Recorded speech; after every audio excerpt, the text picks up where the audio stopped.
Basag ang panga ng isang lalaki sa Cebu matapos siyang suntukin ng dahil daw sa selos. Habang sa Maynila naman, nagrayot ang ilang kabataan pagkatapos magsimbang gabi. Nasa frontline ng balitang yan si Mon Gualvez.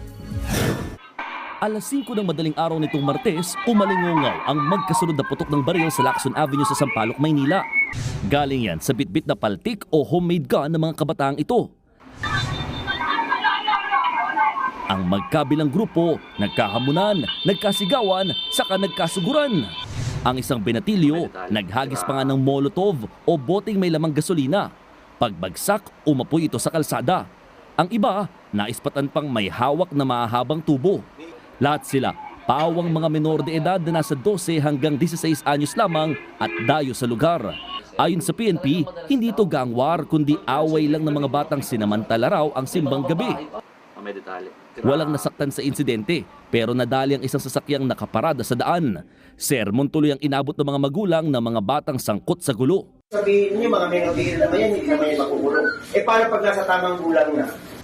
Idiniretso naman sa Manila Department of Social Welfare ang mga sangkot na kabataan.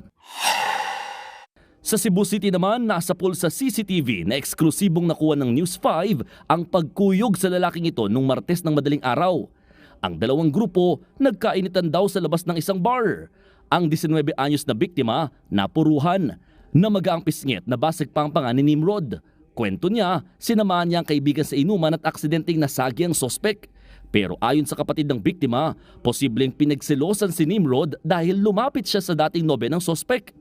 Sabi naman ng staff ng bar, baka away nga sa babae ang dahilan. Meron silang kasamang babae.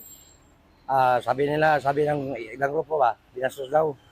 O yun ang nagsimula ng kagulo doon.